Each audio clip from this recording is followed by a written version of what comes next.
안녕하세요. 사연에 빠지다의 DJ 민영입니다. 오늘도 두 가지 사연 준비되어 있는데요. 첫 번째 사연 시작하기 전에 구독과 좋아요 잊지 마시고요. 그럼 오늘의 사연 바로 시작해 볼게요.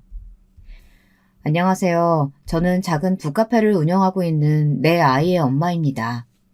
작년 제일 큰아이가 대학생이 되었고, 둘째가 공포의 고3, 그리고 막내들이 질풍노도의 정점이라는 중2랍니다. 저를 만난 사람들은 그렇게 큰 아이가 있냐고 놀라시는 분들도 많으세요. 그도 그럴 것이 첫 애를 22살에 낳았거든요. 듣는 분들도 많이 놀라셨죠. 도대체 언제 결혼을 한 건가 싶은 생각도 드실 겁니다. 남편을 처음 만난 것은 대학에서였어요. 과 미팅에 나갔다가 당시 복학생이었던 남편을 만났죠. 말도 재미있게 잘하고 함께 있으면 웃는 일도 많았어요. 그 나이 연애가 그렇듯 결혼을 생각하고 만난 사이는 아니었어요. 그저 좋은 감정만 키우고 있었죠. 그러다 친구들끼리 여행을 같이 갔는데 거기서 그만 사고를 친 겁니다. 이렇게 말하면 처대가 섭섭할 수도 있겠네요. 하지만 당시에는 저희 가족들에게 큰 사고나 다름없었어요. 생각해보세요. 눈에 넣어도 아프지 않을 딸이 덜컥 임신을 했다는 이야기와 함께 결혼을 하겠다고 나서니 가족들이 얼마나 기가 찼겠습니까? 그것도 늦둥이 딸이 말입니다. 오빠랑 제가 7살 차이였거든요. 당연히 부모님과 오빠는 반대하고 나섰죠. 친정 아버지는 당장이라도 남편을 가만두지 않겠다고 난리가 났고, 오빠는 듣자마자 단호하게 아이를 지우라고 했어요. 저는 그래도 남편을 한 번은 좀 만나보라고, 정말 좋은 사람이라고 이야기를 했어요. 가족들은 미심쩍은 얼굴을 하며 한 번은 집으로 데리고 오라고 하더라고요. 남편은 떨리는 마음으로 저를 따라 집으로 왔습니다.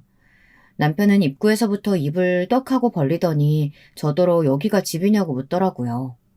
할아버지 때부터 살던 집이다 보니 겉에서 보기에는 규모가 좀 있었거든요. 남편이 집 안으로 들어오자마자 오빠와 부모님께서 기다리고 있었어요.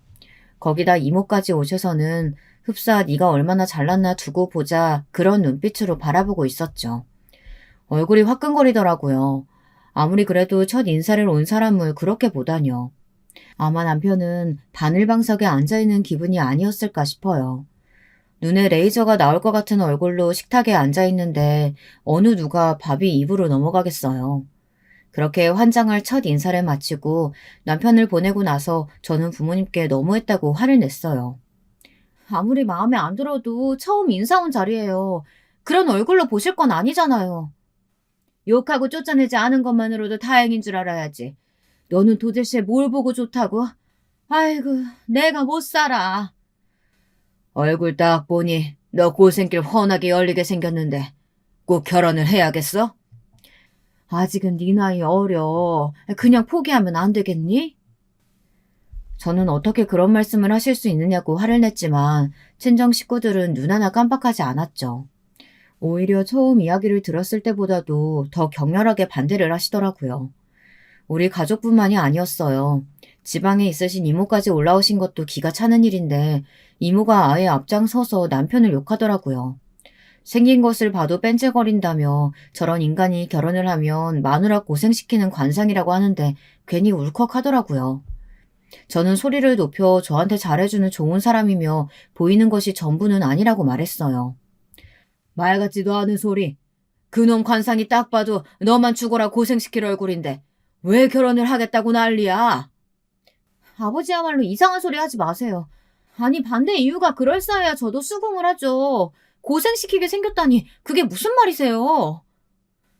엄마 아빠 나이 되면 그런 것들도 보인다니까. 그리고 아직 대학 졸업도 안 했다며 미래가 있는 것도 아니잖아. 이렇게 창창한 나이에 네 공부도 있는데 무슨 생각으로 출산에 결혼이야.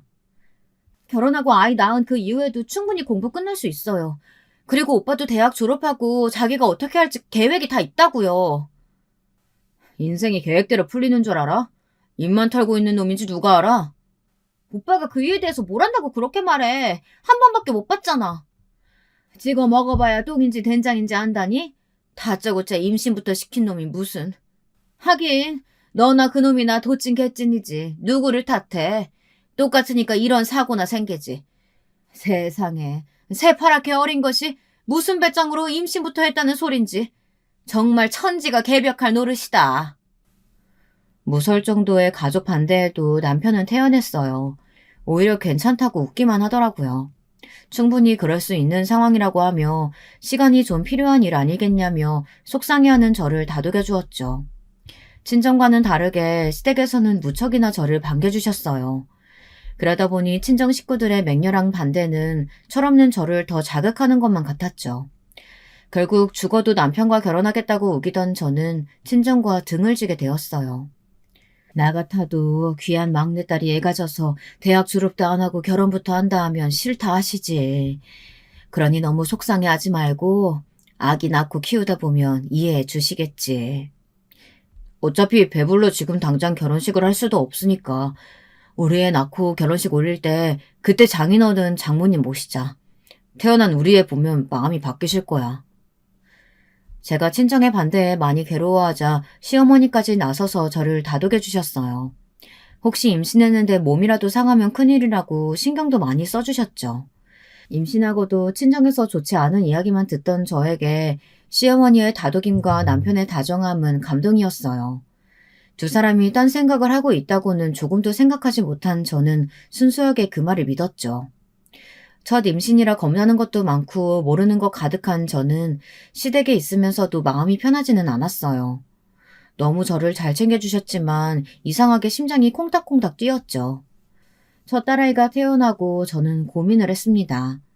친정 식구들에게 아이가 태어났다는 사실을 이야기해야 하나 고민이 되었죠. 아무리 결혼을 반대하셨지만 그래도 손주가 태어났는데 궁금해하지 않으실까 싶었거든요. 그래서 용기를 내어 연락을 했습니다. 무슨 일인지 오빠가 받더라고요. 다시는 우리 얼굴 안 본 생각으로 나가더니 갑자기 무슨 전화야? 오빠, 나 출산했어. 딸이야. 제 고백에 한동안 오빠는 아무 말이 없었죠. 저는 초조했습니다. 뭐라도 한마디 할 줄 알았는데 조용한 것이 더 불안하기만 했죠. 숨 넘어갈 것 같은 침묵이 이어지고 오빠가 낮은 목소리로 말하더라고요. 그래서 너 아기 낳았으니까 우리 싫다고 집 나간 너를 받아주란 말이야? 네가 무슨 짓을 하고 나간 건지 너는 모르지? 너 때문에 부모님들이 얼마나 상처받으셨는지 상상해본 적도 없지? 어떻게 너는 너 아픈 것만 생각하고 너만 잘났니? 오빠, 지금 나한테 할 말이 그것뿐이야? 애를 낳았다는데 해줄 말이 그것뿐이냐고. 그럼 무슨 소리 기대하고 전화했는데? 다 받아줄 테니 돌아오란 소리 기대했어? 지금 생각해보면 오빠도 눈물을 꾹꾹 눌러 참고 이야기를 했던 것 같아요. 나중에 알았지만 제가 애를 낳았다는 말에 혼자서 얼마나 힘들고 고생했을까 싶은 생각이 들어 울컥했던 마음을 가라앉히려고 부단히도 노력을 했다고 하더라고요. 그래서 말도 못하고 가만히 전화만 붙들고 있었다는 것을 한참 뒤에야 알았죠. 하지만 당시 전화기 너머로 듣고 있던 저는 너무도 냉담한 반응에 속상한 마음이 들었어요. 오빠의 마음 따위는 조금도 생각하지 못했죠.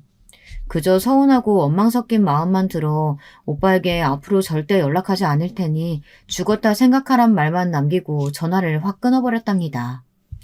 며칠 뒤 남편은 제게 친정에 전화를 했었느냐고 묻더군요.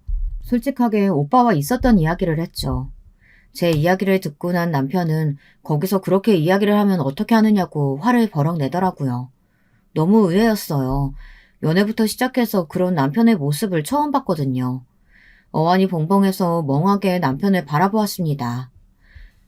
이제 우리 딸도 태어났고 충분히 마음 풀리셨을 수도 있는데 그 잠깐을 못 참고 당신 사실은 저거랑 다른 이유로 문제 있었던 거 아니야?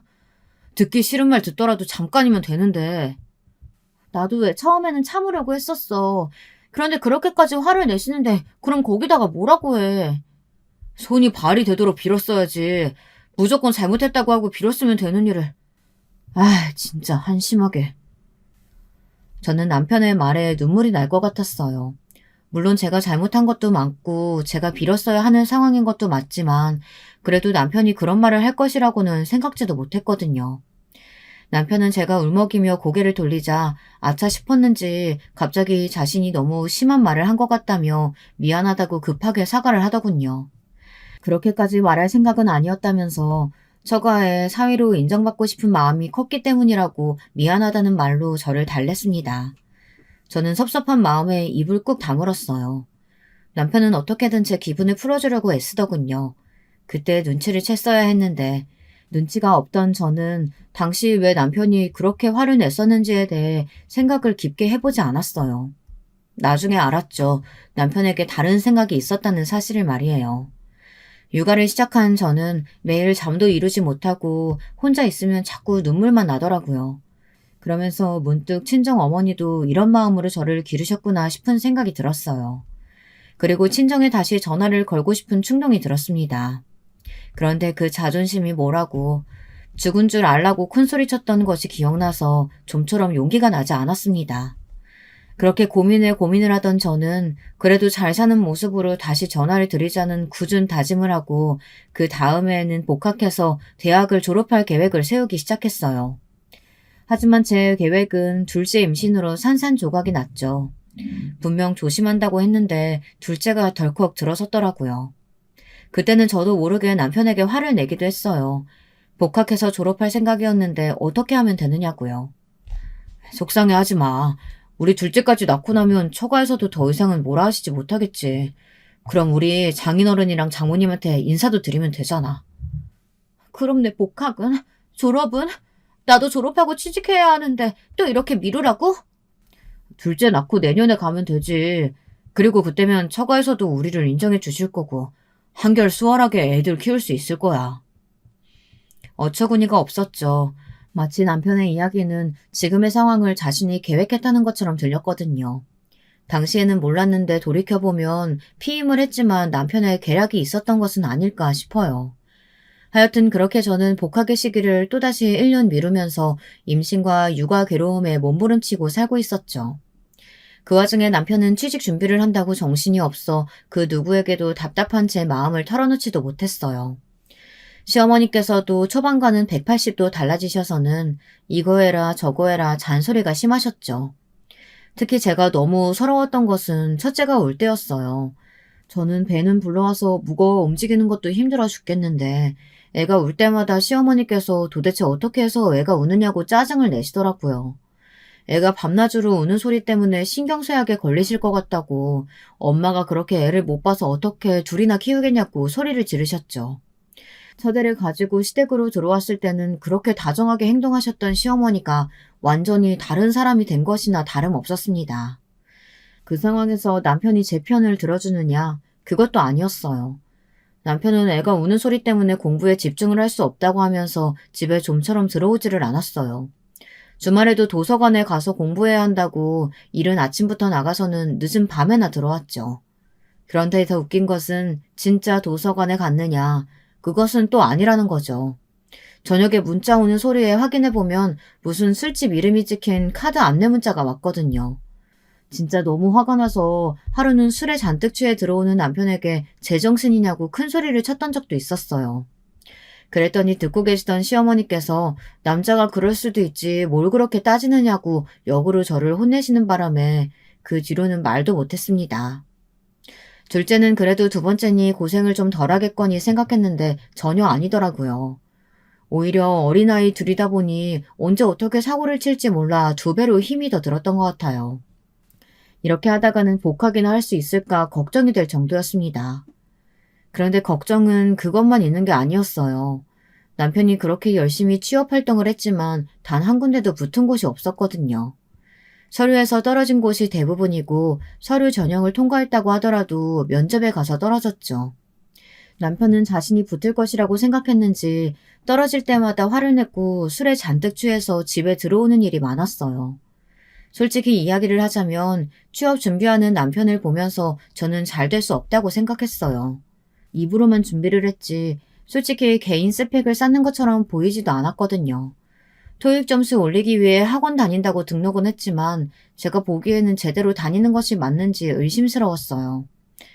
너무 대기업만 노리지 말고 내실 좋은 중소기업도 좀 알아보고 그래요. 중소기업? 지금 나더러 어디 가서 명함도 못 내밀 그런 곳에 가라는 말이야? 그렇게 말하지 말고요. 다른 사람한테 자랑하려고 직장 구하는 건 아니잖아요. 당신 적성에 맞는 것을 찾아보는데 간판에 너무 집착하지는 말자는 그런 의미죠. 당신 말 되게 이상하게 한다. 뭐야, 지금 내가 주제도 모르고 대기업 욕심내고 있다는 말을 그 말을 하고 싶은 거야? 도대체 날 뭘로 보는 거야? 제 말에 남편이 길길이 뛰면서 화를 내더군요. 그리고는 자신의 진가를 못 알아보는 회사가 문제라고 이야기하는 남편을 보며 저는 문득 남편과 결혼하면 고생길이 열릴 것이라고 말한 친정 부모님의 얼굴이 떠올랐어요. 저는 무섭게 화를 내는 남편을 보면서 한숨만 내쉬었죠. 해가 바뀌고 남편은 갑자기 대학원으로 진학하겠다고 말했어요. 저는 무슨 대학원이냐고 반대를 했습니다. 원래부터 석박사를 준비했던 사람도 아니고 갑자기 무슨 말도 안 되는 소리인가 싶더라고요. 평소 남편의 말이라고 하면 팥으로 메주를 만들었다고 해도 믿을 시어머니께서도 무슨 대학원이냐고 말리실 정도였답니다. 그래도 남편은 무조건 대학원을 가야겠다고 고집을 부렸어요. 순간 저는 이대로 가만히 있으면 제 복학에도 문제가 생길 것 같다는 생각이 들었죠. 아니나 다를까 제가 대학 복학을 해야 하는데 둘 다 학교를 다니는 것은 힘들지 않겠느냐는 말에 남편은 저더러 꼭 대학을 가야 하느냐고 하더라고요. 저는 화가 치밀어 올랐지만 최대한 침착하게 말했습니다. 우리 약속이 있었잖아요. 첫애 퇴원하고 나서 복학할 수 있도록 해준다고. 그러다 둘째가 생겼을 때 그때 당신이 저한테 뭐라고 했어요? 둘째까지만 낳고 대학으로 돌아가서 공부할 수 있도록 지원해준다면서요. 그때랑 사정이 다르잖아. 내가 아직 졸업도 못했는데 당신이 학교 다니면 학비는 어떻게 하라고. 내가 취업해서 자리를 잡아야지. 대학원 간다면서. 그럼 나더러 당신 대학원 졸업하고 취업할 때까지 기다리란 말이에요? 침착하게 대화를 이어가고 싶었던 저는 결국 소리를 높였어요. 그런데 그때였어요. 남편이 충격적인 이야기를 아무렇지 않게 꺼냈어요. 그럼 당신 친정에 연락해서 내 자리 하나라도 만들어주던가. 아버님 연줄 이용하면 내 자리 하나는 금방 만들 것 같은데. 이번 기회에 애들 데리고 가서 소개도 시켜주면서 내 이야기 좀 해봐. 뭐라고요? 지금 그게 말이 된다고 생각해요? 당신이랑 결혼한다고 친정이랑 등 돌린 지가 언젠데 지금 나더러 뭘 하라고요? 내가 둘째 낳을 때 말했잖아. 둘째까지 생기고 나면 처가에서도 아무 말씀 못 하신다고. 그러니까 가서 좀 빌어봐. 내가 취직을 해야 당신도 복학할 거 아니야. 뒤통수를 세게 맞은 기분이었어요. 친정 부모님은 여기저기 체인점이 있는 음식점을 운영하고 계셨거든요. 그 중에서는 꽤나 고급스러운 곳도 있어서 단골로 오시는 분들이 기업의 회장님이나 국회의원들도 있으셨고요. 지나가는 말로 남편에게 그런 이야기를 했던 적이 있었는데 그 이야기를 지금 할 것이라고는 전혀 생각지도 못했죠. 남편은 그 덕을 좀 보려고 했는데 제가 쓸데없는 자존심만 내세워 자신의 앞길을 막는다고까지 하더군요. 정말이지 그동안 제가 뭘 보고 이 남자랑 결혼을 하려고 했는지 과거의 제 자신이 한심스럽고 부끄럽더라고요. 저는 그 길로 아이들을 데리고 집을 나왔습니다. 당연히 이혼하겠다고 소리를 지르고 말이죠. 집을 나오기는 했는데 갈 곳이 없더라고요. 친정으로는 당연히 갈 수 없었고 몇 안 되는 친구들과도 자연스럽게 멀어진 상태라 그 누구에게도 도움을 청할 수 없었습니다. 그런데 그때였어요. 중고등학교 동창으로 유학 갔던 친구와 우연히 카페에서 만난 것이죠. 저는 숨이라도 좀 돌릴 생각으로 카페에 들려 앉아있는데 낯선 사람이 제 이름을 부르며 다가오더라고요. 오랜만에 만났는데도 단숨에 알아볼 수 있었죠. 친구는 갑자기 애엄마가 되어있는 저를 보곤 꽤나 놀란 눈치였어요. 이내 무슨 일이냐고 물어보는 친구에게 부끄러워 말을 할 수 없었습니다. 그저 얼버무리며 친구의 안부를 물었죠. 친구는 그런 제 모습에 눈치를 챈 것인지 시간 되면 함께 가자고 하며 첫째를 번쩍 들어올리더군요. 그리고는 애들도 피곤해 보이는데 자기 집에 가서 이야기를 하자고 하더라고요. 화끈거리는 얼굴을 감싸쥐고 저는 친구를 따라 나섰습니다. 아예 귀국을 했다는 친구는 혼자 살기에는 꽤나 넓은 집으로 저를 데리고 갔어요. 그리고 아이들을 편하게 씻기고 재우라고 하고는 잠시 나갔다 오겠다고 하더군요. 그렇게 외출해서 돌아온 친구는 양손 가득 아이들에게 필요한 물건들을 사왔어요. 그리고는 며칠이 되어도 좋으니 편하게 지내라고 말했습니다. 그 말에 저는 참고 있던 눈물을 터뜨리며 있었던 일을 이야기했어요. 친구는 잠자코 제 이야기를 듣고는 말없이 제 어깨를 두드려 주었죠. 다음날 남편에게서 미안하다는 말로 가득한 음성 메시지가 도착했더군요. 제가 전화도 받지 않고 문자며 카카오톡이며 다 반응이 없자 초조해진 것 같았어요. 아마 제가 갈 곳도 없으니 금방 돌아오겠거니 싶었는데 아예 외박을 하자 놀란 모양이더라고요. 그러면서 저더러 친정이냐고 물어보며 친정이라면 바로 데리러 가겠다고 하더군요. 기가 찼어요. 저는 친구와 함께 있다는 말과 함께 이혼 서류나 준비해두라고 말했죠. 남편은 자신이 잘못했다고 한 번만 용서해달라고 말했어요. 내가 당신 앞길을 막고 있다며. 나야말로 당신 때문에 인생이 틀어진 사람이야. 왜 이래? 그러니까 서로 헤어져서 각자 갈 길 가자고. 진짜 미안해. 내가 홧김에 실수했어. 내가 당신 하라는 대로 다 할게. 대학원 가지 말고 돈 벌어오라고 하면 돈 벌어 올게. 그러니까 어서 집으로 돌아와. 어머니도 당신 찾고 난리도 아니야. 어머니께 말씀드려. 나는 상관없으니까. 그리고 이혼 서류 쓰면서 애들 양육은 내가 할 테니까 양육권은 상상조차 하지 마. 저는 그렇게 말하고 전화를 끊었죠.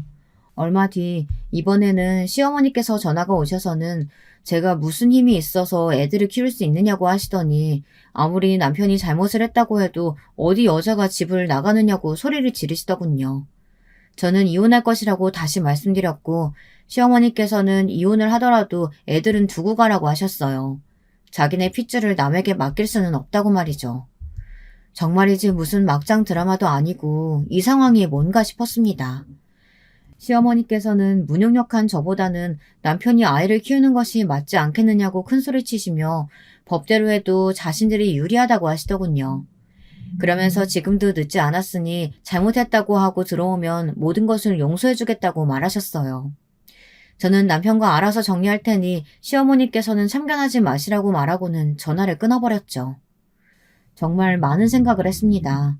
시어머니의 무능력하다는 말이 제 심장을 찔렀죠. 확실히 제게는 남은 것이 아무것도 없었어요. 가진 돈도 얼마 남지 않은 상황이라 무엇 하나라도 시작할 수 있는 것이 없었죠. 애들을 뺏길 것 같은 공포가 머릿속에 가득했어요. 거기다 애들을 보고 있으니 괜히 이혼해서 애들을 아빠 없는 자식으로 만드는 것이 과연 옳은 일인가 고민이 되기도 했고요. 좋든 싫든 그래도 아빠인데 하고 말이죠. 아마 제 이야기를 듣고 계신 분들 중에는 저런 답답이가 다 있나 하시면서 한심해 하실 분들도 계시겠죠. 하지만 저는 그 문제가 이혼하겠다는 제 결심을 흔들고 있었답니다. 저의 이야기를 듣고 난 친구는 뜬금없이 남편에게 일자리를 소개시켜 주겠다고 말했어요. 갑자기 꺼낸 이야기에 저는 머릿속이 하얗게 변했죠. 친구는 남편이 일자리를 가지면 저와의 분란도 자연스럽게 소멸되고 그럼 제가 이혼에 대해 고민할 필요도 없지 않겠느냐고 하더군요. 그리고 진짜 이혼의 결심이 섰다면 대학 졸업해서 취직한 뒤에 해도 늦지 않는다고 말이죠. 지금 당장이 어렵다면 시간을 좀 벌라는 친구였어요. 저는 독특한 친구의 관점에 할 말을 잃었습니다. 하지만 이런 저와는 반대로 친구는 너무나도 평온하면서 확신에 찬 얼굴을 하고 있었죠. 겨우 정신을 차린 저는 그런 식으로 생각해도 되겠구나 싶었어요. 하지만 친구에게 신세를 더 이상 지고 싶지는 않았죠. 친구는 고작 일자리 하나에 제가 편할 수 있다면 문제가 되지 않는다고 말하며 괜찮다고 웃었어요. 저는 오랜만에 만나 이렇게까지 친절을 베풀어주는 친구에게 너무 미안해서 견딜 수가 없었어요.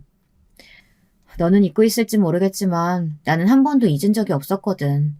너는 몰랐겠지만 중학교 때 나 왕따 당했었어. 너 전학 오기 전까지. 그런데 너 전학 와서 다른 애들이 말리는데도 아무렇지 않게 나한테 다가와서 같이 밥 먹자고 해주고 같이 숙제하자고 하고. 너는 모를걸? 그게 얼마나 고마웠는지. 그때는 그냥 네 그림이 좋아서 너랑 친하게 지내고 싶었을 뿐이었어. 그래, 너는 그런 마음이었겠지만 나한테는 아니었어. 나 사실 그때 학교도 다 그만두고 싶었거든.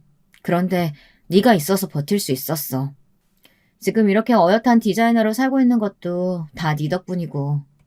저는 너무 과장해서 말하는 것 아니냐고 했지만 친구는 전혀 아니라고 하며 자신의 도움을 거절하지 말아달라고 했죠. 그렇게 친구의 도움으로 남편은 한 패션 브랜드의 공장에 취직할 수 있었어요. 낙하산으로 공장장이라는 명칭까지 달고 말이죠. 처음에 그 이야기를 들었을 때 남편은 심드렁 하더니만 공장장 자리에 친구가 소개시켜준 곳이 대형 브랜드라는 것을 알고 나서는 얼굴이 싹 바뀌면서 제 앞에 무릎까지 꿇어가며 미안하다고 사과를 하더라고요. 속으로 참 가벼운 무릎이구나 생각하며 저는 남편의 사과를 받아들이는 척 했어요. 하지만 친구의 말처럼 언젠가 제가 능력만 되면 이혼해 버리겠다고 다짐했죠. 다시 집으로 돌아가는 날, 친구는 제게 더 늦기 전에 친정에 연락을 하라고 말했어요. 더 늦어버리면 나중에 후회할 일이 많아진다고 말이죠. 이날의 이 충고를 저는 평생에 걸쳐 후회하고 또 후회했답니다. 시댁으로 돌아온 저는 남편의 직장이 멀리 있다는 핑계를 삼아 독립을 하자고 말했어요. 다행히 그 회사에서는 사택을 제공하고 있더라고요. 남편 역시 그게 좋겠다고 말했죠. 더 다행인 점이 있다면 사택이 제가 복학하려는 대학과도 가까웠답니다.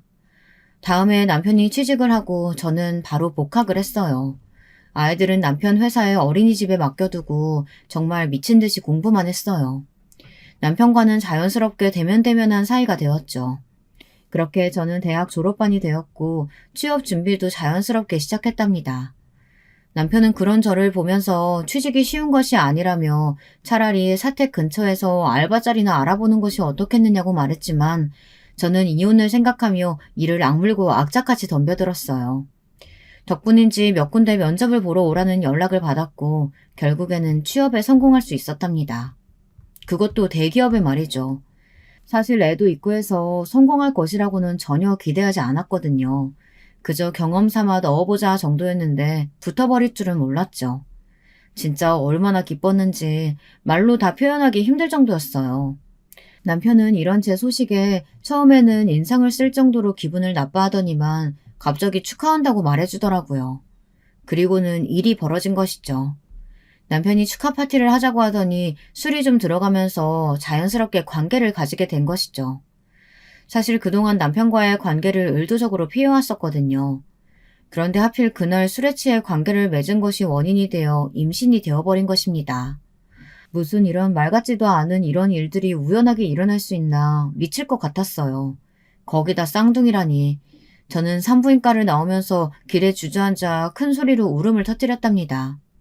당연히 취직 합격은 없었던 일이 되었죠.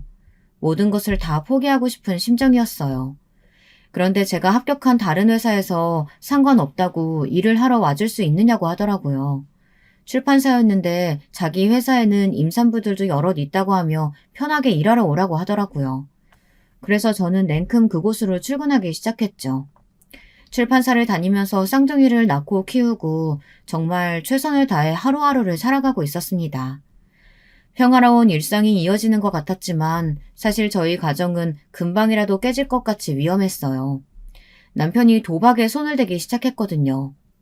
처음에는 세미나를 갔다가 카지노에 가서 가볍게 즐겼다고 하더군요. 그런데 나중에는 친구들과 함께 정기적으로 카지노를 가기 시작하더니 나중에는 아예 월차니 연차까지 끌었으면서 도박장을 다니더라고요. 저 모르게 말이죠. 그런데 하루는 인상이 좋지 못한 두 남자가 출판사로 찾아와서 제게 돈을 갚으라고 하더라고요. 빌린 적도 없는 돈을 말이죠. 저는 무슨 말도 안 되는 소리를 하느냐며 돈을 빌린 적이 없다고 했더니 남편이 제 이름으로 사채를 썼다고 하더라고요. 정신이 혼미해지는 것 같았어요. 비틀거리는 몸을 겨우 추스르고 언제 얼마나 빌렸는지 물었죠. 도박장에서 빌린 돈이라 하면서 이자까지 포함해서 1,000만 원이라고 했습니다. 믿겨지시나요? 1,000만 원이요. 20평대 사택에서 내 아이들과 북적거리며 살고 있는 가정의 가장이 도박장에서 1,000만 원의 빚을 지고도 그 돈을 아내 명의로 빌렸다는 사실이 있을 수 있는 일이겠습니까? 순간 저는 제가 잘못 들었다고 생각했어요. 하지만 몇 번을 확인해도 1,000만 원이었습니다. 저는 제가 빌린 돈이 아니라 갚을 수 없다고 말했지만 두 사람은 명의가 저로 되어 있는 이상 어쩔 수 없다고 하더군요. 그러면서 아무래도 전혀 모르는 눈치니 오늘은 이만 가보겠지만 다음에는 이렇게 정중하게 물러나지 않을 것이라고 경고도 하고요. 저는 두 사람이 가고 나서도 한참을 그 자리에 앉아 있었습니다. 그리고 진정이 되지 않는 손을 몇 번이나 만지작거리며 남편에게 전화를 걸었죠. 그런데 남편의 반응이 너무 소름 돋더라고요. 거기로 갔어? 그 조금만 기다리라고 했는데, 아유, 하여튼, 못 배운 것들이 인내심도 없어서는. 내가 알아서 해결할 테니까 당신은 걱정할 필요 없어. 당신이 무슨 재주로 그 많은 돈을 하루아침에 갚겠다는 말인데, 미쳤어요? 도박이라니, 우리 애들은 생각도 안 해요? 참 시끄럽네. 이번에 주식 정리된 돈이 좀 들어왔으니까 걱정하지 말라고. 내일이면 다 갚을 수 있어. 남편의 입에서 주식이란 단어가 튀어나오는데 정말 미치겠더라고요. 저는 주식도 하고 있었느냐고 소리를 높였지만 남편은 여자가 어디서 남자 하는 일에 말을 하느냐며 그저 조용히 입만 닫고 있으라고 했죠. 기가 찼어요. 그래도 해결하겠다고 큰 소리치는 남편의 말을 믿고 기다리고 있었죠. 그런데 이틀 뒤 시어머니께 전화가 오더군요. 꽤나 당황한 목소리로 제게 도대체 집에서 살림을 어떻게 하고 있느냐고 소리를 지르시더라고요. 제가 무슨 일이냐고 묻자 남편이 시어머니의 명의로 돈을 빌렸는데 갚지를 않아 사람들이 찾아왔다고 하시더군요. 저에게 찾아온 사람들과는 다른 사람인지 집에 들어와서는 겁을 잔뜩 주고 갔다고 하셨어요. 도대체 너는 뭐 하는 물건이냐? 아니 집에서 살림을 어떻게 했길래 남자가 밖에서 빚을 지게 만들어? 무슨 소리세요? 그 빚 다 어머님 아들이 도박하다가 생긴 빚인데요. 도박? 내 아들이 그런 거 할 리가 있겠어? 내가 모른다고 어디서 거짓말하고 있어? 너 나가 살기 시작하더니 아주 내 머리 꼭대기에 앉으려고 하는구나. 제가 이런 일로 어머니께 거짓말을 뭐하러 하겠어요. 제 회사에도 찾아왔었어요. 남편이 도박장에서 빚을 졌다고. 제 말에 시어머니께서는 한동안 말씀이 없으셨어요. 저는 이렇게는 남편과 못 살겠으니 이혼하겠다고 말했죠. 다른 것은 다 참아도 도박을 어떻게 참고 살겠냐고 말이죠. 그러면서 이제 저도 능력이 있으니 충분히 아이들을 데려가 키울 수 있다고 말하며 양육권을 가지고 겁줄 생각은 하지 마시라고 했답니다. 시어머니께서는 그럴 리 없다는 말만 되풀이하시더니 갑자기 헛소리를 하셨어요. 다 너 때문이잖아.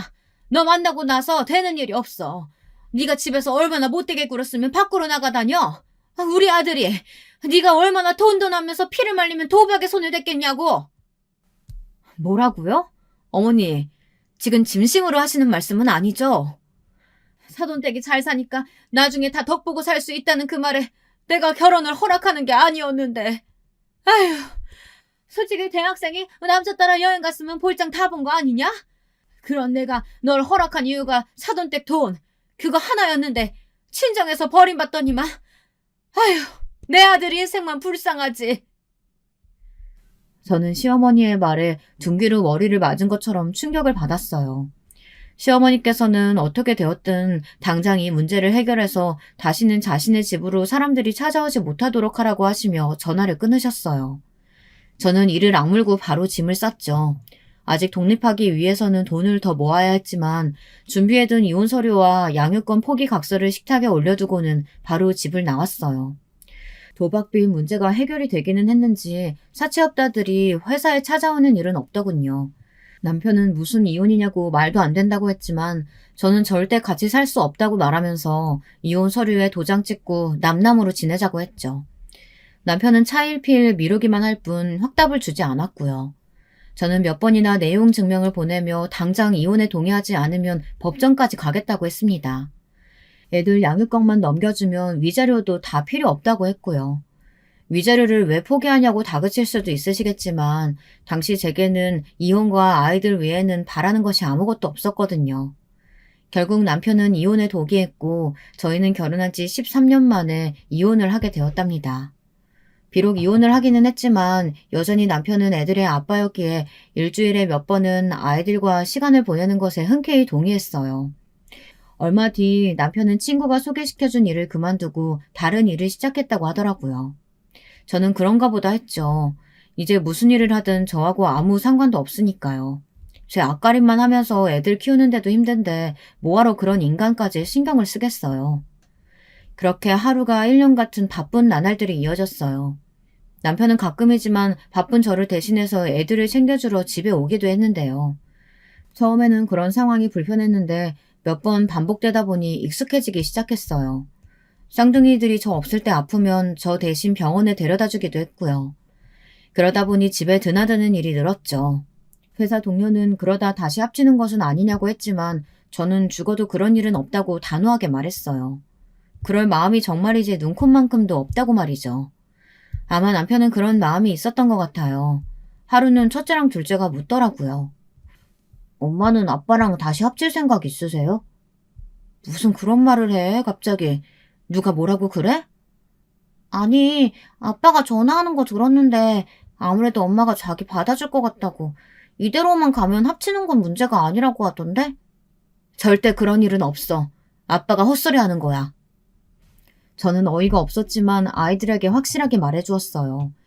이제 중학생이 되는 아이들을 붙들고 이런 말 하는 제가 어이가 없었지만 그래도 얼버무리고 싶지는 않았어요. 아이들에게 왜 남편과 이혼했는지에 대해서 이미 이야기를 해두었기 때문에 아이들은 이런 제 반응에 순순히 고개를 끄덕였답니다. 그날의 이야기를 아이들이 남편에게 했는지는 몰라도 한동안 남편은 얼굴을 보이지 않았어요. 몇 달이 지나고 나서야 다시 나타난 남편은 아무렇지 않게 전과 같이 행동했죠. 다만 집에 오는 일은 없었어요. 그렇게 7년이란 세월이 흘렀죠. 남편에 대한 원망도 어느 정도 희석되어 가고 있었어요. 아이들 문제가 항상 중간에 있다 보니 이제는 친구 같은 사이가 되었죠. 그러던 어느 날 사고가 터져버린 것이에요. 그날은 첫아이가 대학 합격 소식을 전해온 날이었어요. 첫아이는 판사가 꿈이라고 하며 정말 죽어라 공부했거든요.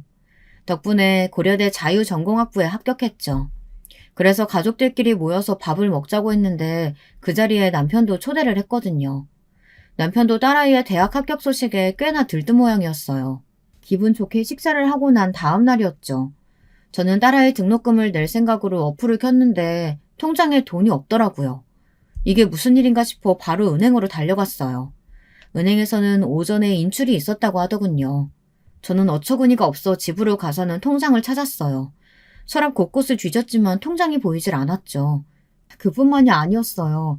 다른 아이들의 등록금 통장도 없더라고요. 집안 곳곳을 찾아보았지만 헛수고였죠. 그런데 문득 남편의 얼굴이 떠올랐어요. 평소보다 많이 피곤해 보이던 얼굴에 저는 설마를 중얼거리며 남편에게 전화를 걸었죠. 통장? 애들 명의로 된 거 말이지? 내가 좀 급해서 가져왔어. 쓰고 채워둘 테니까 너무 걱정하지 마. 미쳤어? 이거 엄연히 도둑질이야. 내가 애들 몫으로 모아둔 돈을 당신이 뭔데 가져간다는 거야? 경찰에 신고하기 전에 당장 가져와. 그 돈이 어떤 돈인데? 애들 대학 등록금이고 유학 자금으로 모아둔 거라고. 유학은 무슨. 앞으로 어떻게 될 줄 알고 유학 자금이래. 내가 지금 급하다고 말했잖아. 금방 채워준다니까. 저는 당장 큰아이 등록금 내야 하는데 무슨 헛소리냐고 가져오라고 소리를 질렀어요.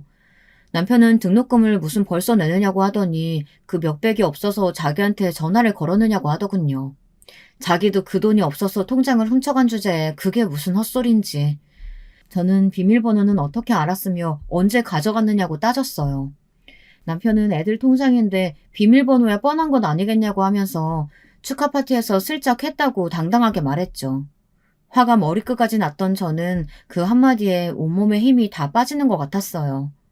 저는 이렇게 화를 내고 있는데 오히려 영문을 모르겠다는 남편의 반응에 지금 뭐하러 내가 화를 내고 있나 싶더라고요. 저는 다른 거 필요 없으니 그저 당장 돈을 돌려달라고 말했어요. 하지만 남편은 이미 다 쓰고 없다고 하더라고요. 그 많은 돈이 없다는 게 말이 되는 소리야? 어머니 생신이랑 올해 해외여행 보내드리고 싶었는데 주식이 좀 빠져서 손해가 났어. 어쩔 수 없었어. 시부모님께 효도했다고 생각해. 효도? 당신이랑 나랑 이혼한 지가 언젠데 내가 당신 부모한테 효도를 해야 되는데 미치려면 곱게 미쳐. 어떻게 아빠라는 인간이 자식 등록금을 빼서 그딴 곳에 써? 야, 아무리 우리가 이혼을 해도 한 번 시부모님은 영원한 시부모님이야. 말 그따위로밖에 못해? 그리고 내가 돈 돌려준다고 하잖아. 특급 정보 물었으니까 딱 기다리고 있으라고. 한 달이면 되니까. 한 달 같은 소리 하네. 당장 등록금 넣어야 한다니까? 남편은 그런 저에게 사채를 좀 빌려 쓰고 있으라고 하더니 작전이 잘 먹혀 들어가면 자신이 가져간 돈의 몇 배는 돌려받을 수 있다며 시끄럽게 하지 말고 전화를 끊으라고 하더라고요. 전화를 끊고 저는 이 일을 어떻게 해야 하는지 갈피를 잡을 수 없었어요. 당장 해결해야 하는데 제가 할 수 있는 것은 아무것도 없구나 싶었죠. 그래도 딸아이 등록금은 어떻게 해야겠다 싶어 발을 동동 구르며 알아보기 시작했어요. 눈물이 날 것 같았죠. 그 와중에 남편에게 도대체 어떻게 복수를 해줘야 할까라는 생각이 머릿속을 채우고 있었답니다. 그때였죠. 터덜터덜 길을 걸어오는데 누군가 저를 부르더군요. 너무나도 그립고도 미안한 목소리였어요. 고개를 들어 소리나는 방향을 바라본 저는 두 눈을 의심하고 말았답니다. 집 앞에서 오빠가 저를 바라보고 있더라고요. 저는 그 자리에서 한 걸음도 움직이지 못했어요. 어디 갔다 오냐? 한참은 기다렸는데. 여길 어떻게 알고? 네 친구가 연락했더구나. 너한테 큰 문제가 생겼는데 아무래도 내 도움이 필요할 것 같다고. 저는 할 말을 잃고 가만히 발끝만 바라보았어요. 제가 무슨 얼굴로 오빠를 마주할 수 있겠어요. 오빠는 가만히 제게 다가와서는 떨리는 손으로 제 손을 잡아주셨어요. 그러면서 하나도 안 변했다고 중얼거리면서 보고 싶었다고 말했죠. 저는 눈물이 왈칵 쏟아졌어요. 부모님은 건강하시지? 연락 못 받았니? 7년 전에 돌아가셨다. 그게 무슨 말이야? 돌아가시다니? 왜? 왜 나한테 연락도 안 주고? 연락했다. 네 남편이란 놈이 말 안 하지? 너한테 연락이 안 돼서 그놈한테 말했는데. 저는 정신이 번쩍 들었어요. 이혼하면서 제가 전화번호를 싹 다 바꿨는데 아무래도 그 이유였던 것 같아요. 저는 그런 이야기는 전혀 들어보지도 못했다고 말했고 오빠는 얼굴이 벌겋게 될 정도로 화를 내기 시작하셨죠. 저는 이 모든 것이 남편 때문이라는 것에 뒷목을 잡을 정도로 충격을 받았습니다. 결국은 바닥에 주저앉아 대성통곡을 시작했죠. 한참을 화를 내시던 오빠는 우는 저를 꼭 안아주셨고요. 조금 진정이 된 저는 오빠를 데리고 집 안으로 들어갔습니다. 오빠는 신기한 듯 집안을 둘러보시며 아이들의 사진을 보시곤 눈을 떼지 못하셨어요. 특히 첫째를 보고는 저 어릴 때랑 똑 닮았다고 하면서 웃으셨어요. 자리에 앉자마자 오빠는 무슨 일인지 이야기를 해보라고 했죠. 망설이던 저는 딸아이 등록금 사건을 더듬거리며 이야기했어요. 이야기가 이어지는 도중에 몇 번이나 오빠는 자리에서 일어났다 앉았다를 반복하셨죠. 제 이야기가 끝나자마자 오빠는 등록금부터 해결하자고 하시고는 어디론가 전화를 걸었습니다. 그리고는 금방 등록금은 해결되었으며 앞으로도 자신이 책임질 테니 걱정하지 말라고 하셨죠. 검사 출신의 오빠는 우리 첫째가 오빠와 같은 길을 가려는 모습이 꽤나 자랑스러운 눈치셨어요. 하지만 문제는 그게 아니잖아요. 이 일의 원흉을 어떻게 그냥 넘어갈 수 있겠어요. 그건 그렇고요, 오빠. 그 사람 절대 용서 못해요. 부모님 장례식도 못 가게 만든 그 인간. 제가 어떻게 용서해요. 우리 애들 등록금 빼서 시부모님 여행이나 보내드리고 주식에 넣는 인간이 어떻게 애들 아빠겠어요? 죽여도 시원치 않을 인간. 절대 그냥 못 넘어가요. 그건 당연하지. 나도 절대 이대로 넘어갈 생각 없다. 저는 오빠에게 남편이 흘렸던 주식 작전 이야기를 전했어요. 가만히 듣고 있던 오빠는 알아서 해결하겠다고 제게 남편과의 모든 연결고리를 끊어야 한다고 말하며 짐을 챙겨 본가로 가자고 말하더라고요. 그리고 앞으로 절대 남편과 만나지 말라고 선을 그었어요. 혹시나 연락이 오더라도 받지 말라고 했죠. 그리고 남편이 가져간 등록금은 신고부터 하자고 하더라고요. 저는 아이들 생각으로 잠시 멈칫했지만 이번만큼은 절대 물러설 수 없다는 생각에 오빠가 시키는 대로 했어요. 모든 것은 일사천리로 이루어졌답니다. 아이들은 어리둥절하다가 모든 일에 관해 이야기를 하자 한숨을 내쉬며 제가 원하는 대로 하겠다고 했죠. 남편에게 다시 연락이 온 것은 얼마 되지 않았을 시점이었어요. 출판사로 찾아왔더군요. 아주 사색이 되어서 와서는 무슨 정신으로 자신을 신고했냐고 했어요. 저는 조금도 망설임 없이 경찰을 불렀습니다. 오빠와 약속했거든요. 남편은 갑자기 들이닥친 경찰들 손에 끌려나가면서 이대로 넘어갈 수 있을 줄 아느냐고 소리를 질렀지만 저는 눈길조차 주지 않았습니다. 그렇게 한 달이 흘렀을까요? 오빠 말로는 남편이 주식 사기 사건에 연루되어 있다고 알려주더군요. 그것도 주축이라고 해도 좋을 만큼의 자리 말이죠. 오빠의 말에 의하면 규모가 커서 벌금으로 끝날 선이 아니라고 하더라고요. 저는 어떻게 되든 내 알바가 아니라는 생각에 그저 귓등으로 듣고 흘러버렸죠. 하지만 시어머니가 회사에 나타났을 때는 저도 더 이상은 참을 수 없었어요. 피츠 그렇게 자랑하시더니만 손주들 등록금으로 여행 다녀오신 기분이 어떠신가요? 고작 그 이유로 내 아들 신고했어? 그 몇 푼 된다고? 너랑 엮여서 그 고생을 했는데 여행 한번 못 보내준단 말이냐? 고생은 제가 했죠. 그놈 만나서 제 인생이 얼마나 꼬였는데요. 그리고 제가 뭐라고 효도를 해요. 내가 당신들이랑 무슨 관계가 있다고. 시어머니께서는 정신이 나갔느냐고 소리를 지르셨지만 저는 눈 하나 깜짝하지 않았죠. 그리고는 경찰을 부르기 전에 자기 발로 나가라고 하고는 당당하게 등을 돌려 나왔답니다. 그 이후로 남편은 징역을 살게 되었어요. 시아버지께서는 충격으로 병원에 입원하셨다고 들었고요. 그것도 남편이 아주 절절하게 아이들에게 편지를 보냈기에 알았죠. 편지는 아주 가관이었어요.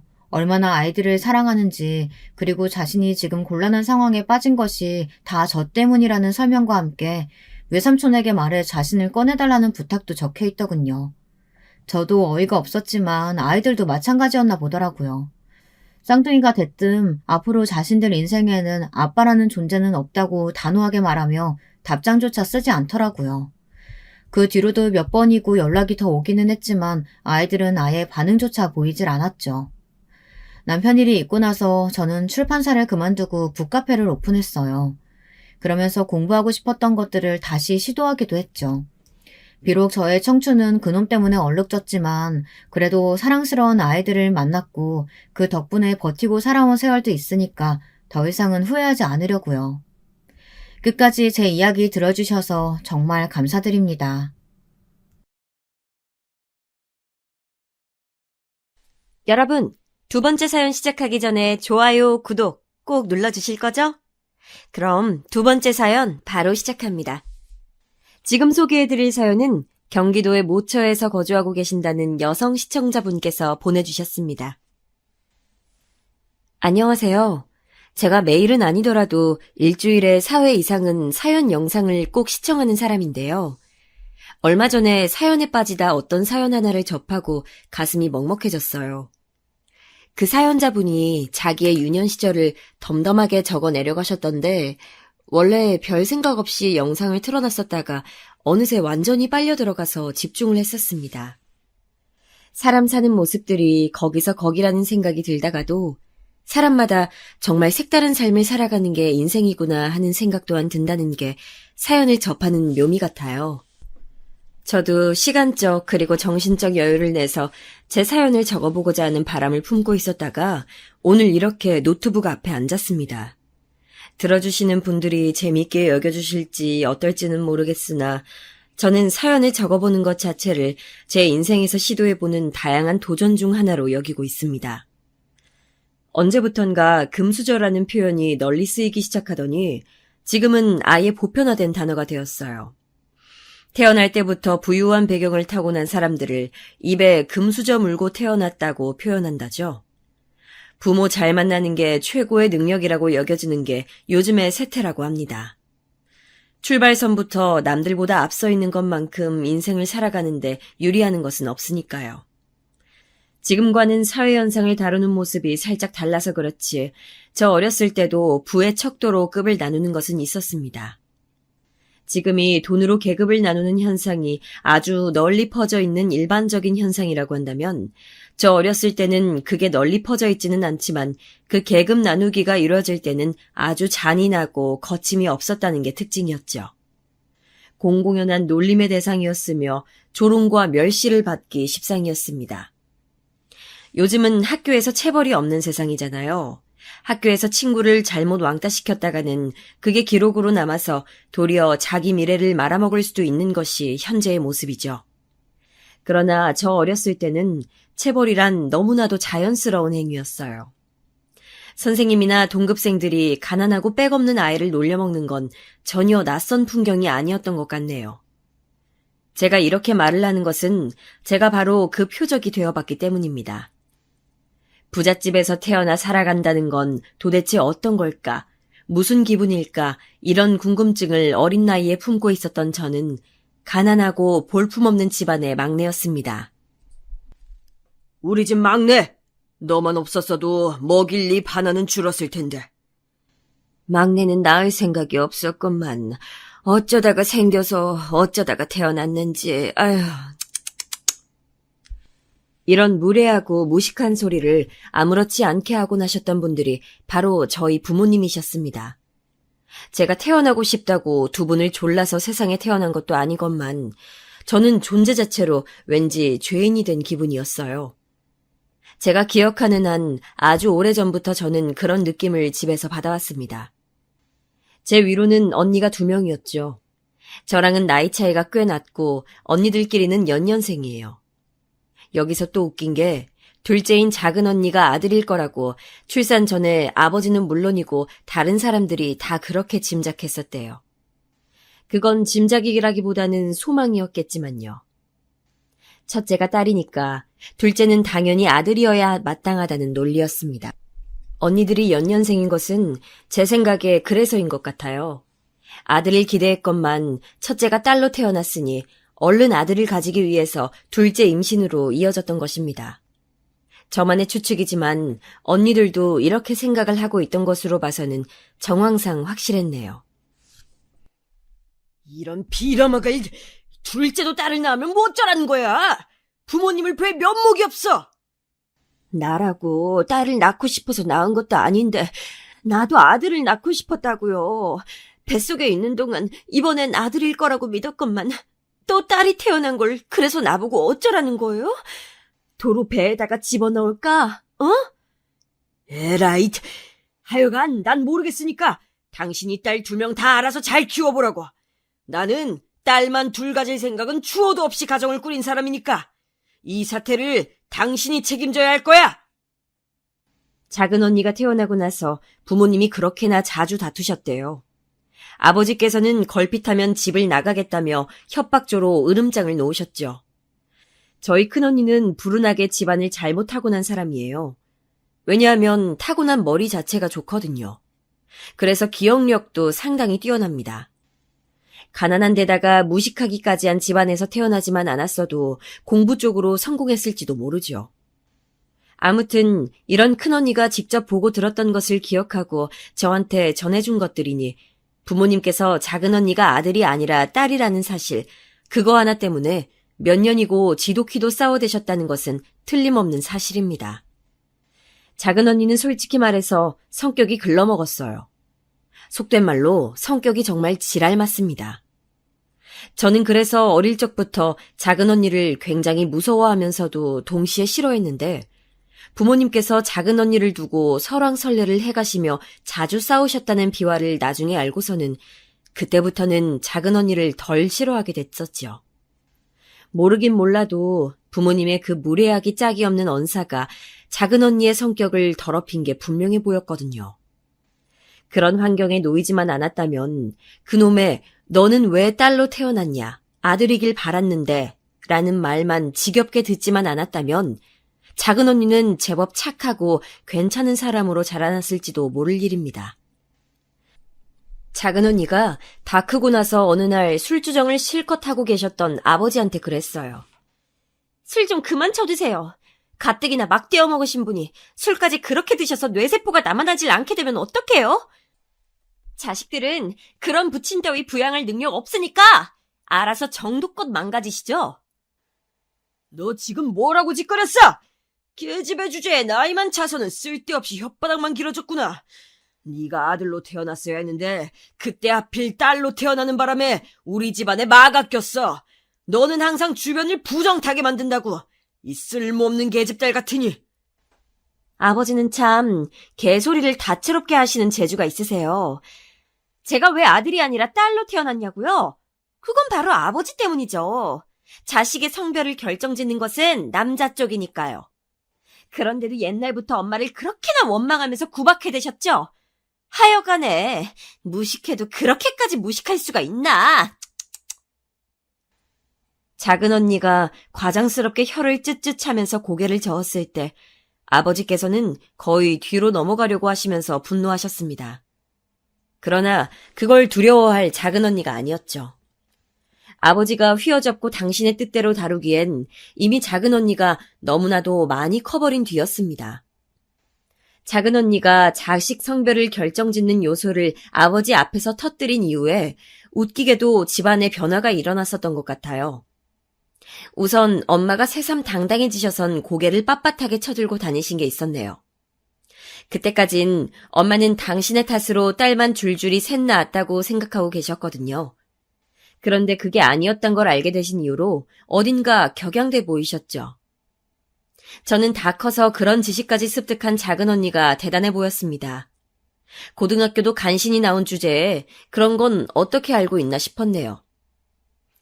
작업반장 이모가 알려주시더라.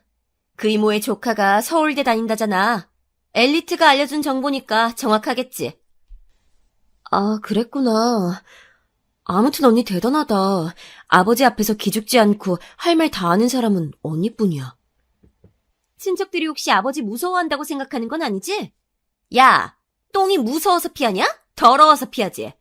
전부 다 못 배우고 가난한 사람들밖에 없는 양가 집안이지만 그럼에도 그 안에서 가장 질이 나쁜 사람이 누구다?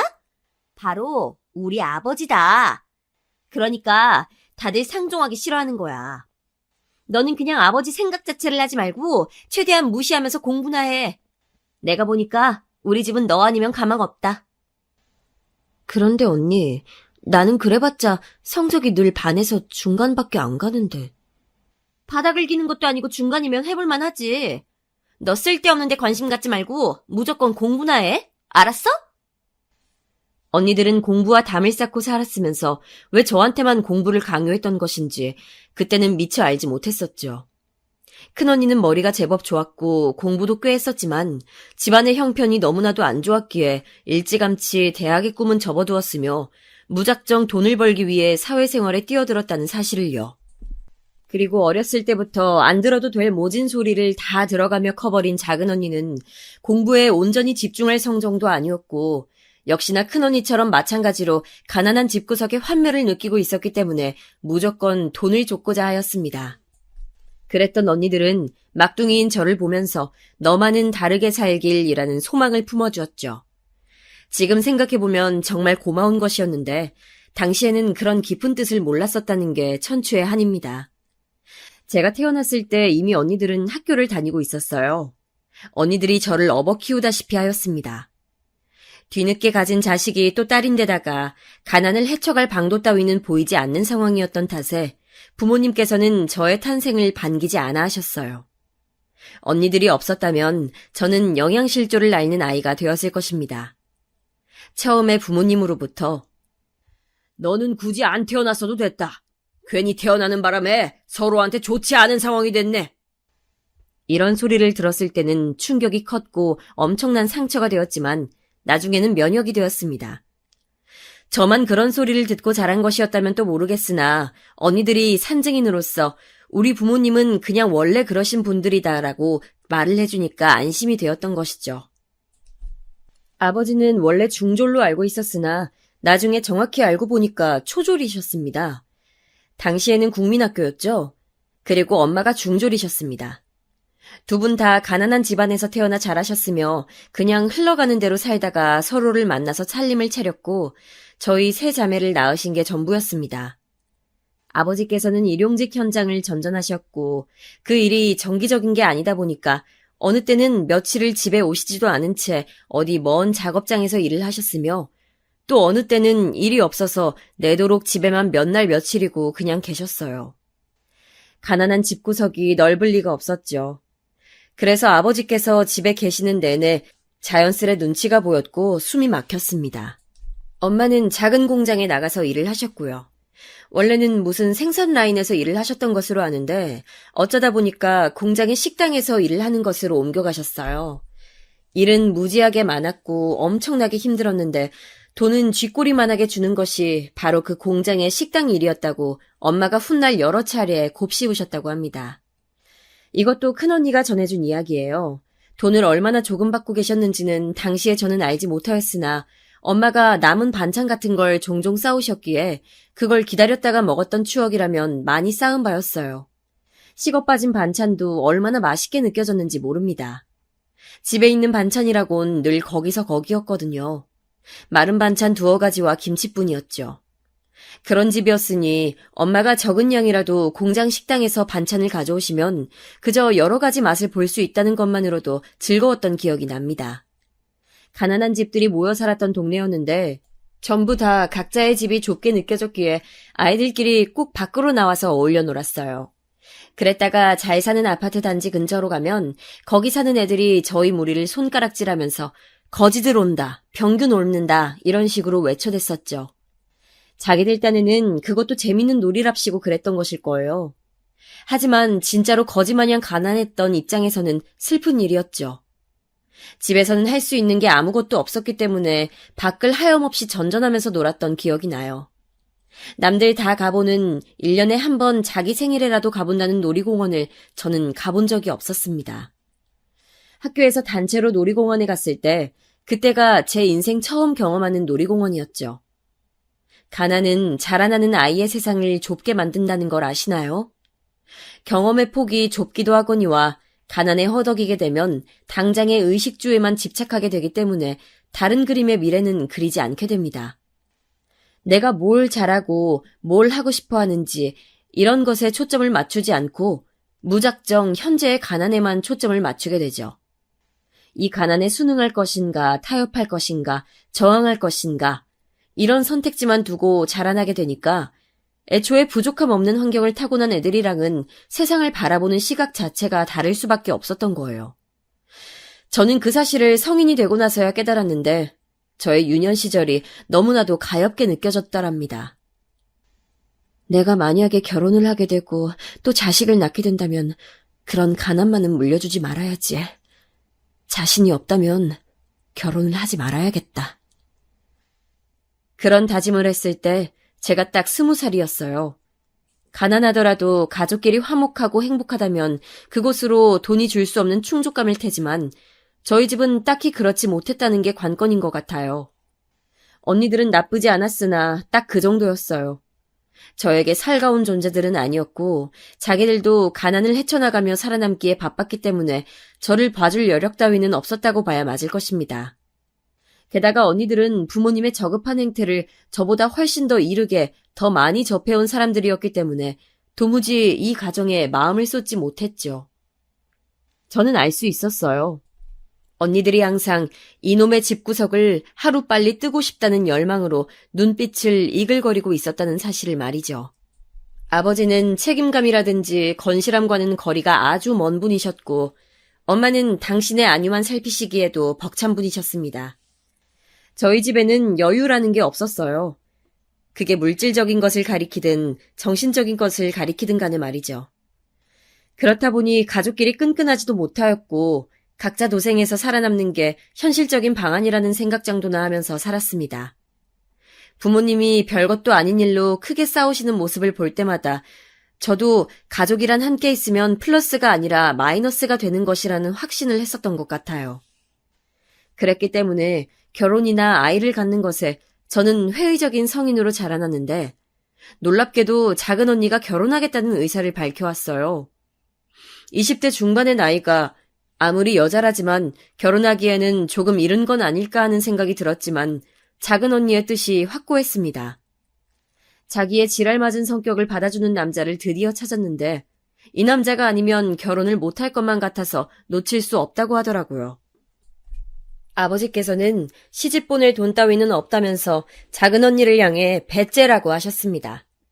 그러자 작은 언니는 필요 없다고 맞섰죠. 아버지의 도움이나 허락 따위는 필요하지 않다고 외치는 작은 언니를 보면서 저는 엄청 놀랐고 감명 또한 받았던 듯 싶네요. 뭔가 대단해 보였거든요. 그리고 엄마가 몰래 모아두셨던 돈을 작은 언니에게 건네셨습니다.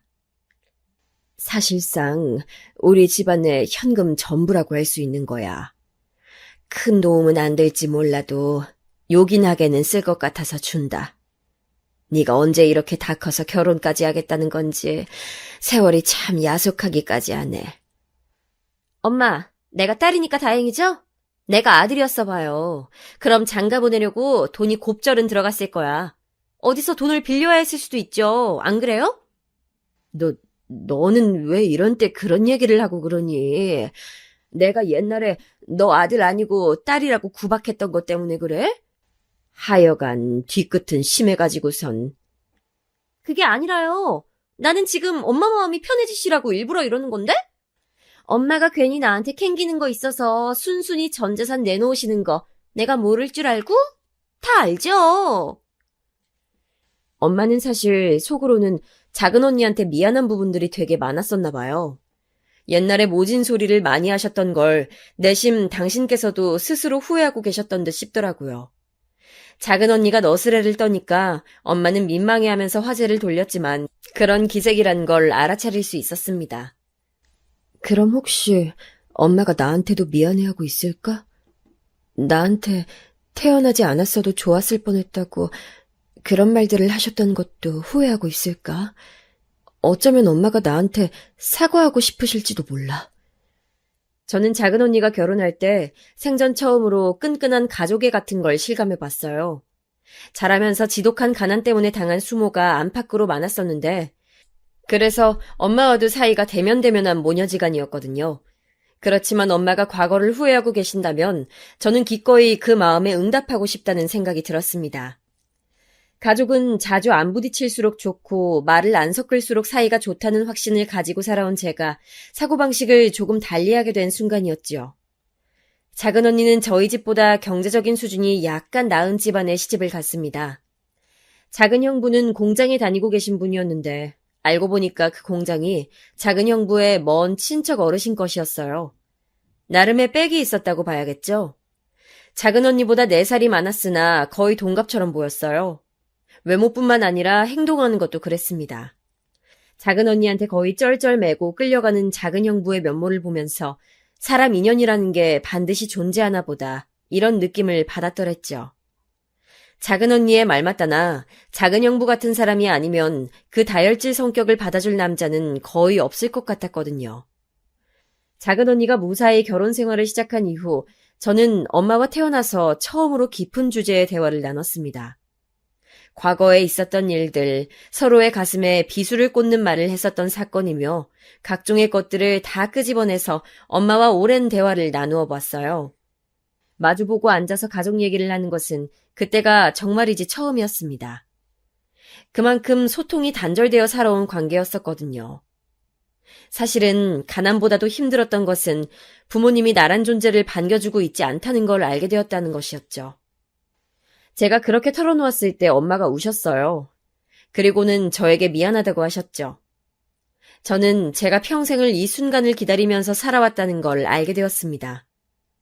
왜냐하면 엄마의 눈물을 보고 엄마의 사과를 받은 순간 제 모든 과거의 순간이 어둡고 침침했던 흑백에서 선명한 컬러로 전환이 되더라고요.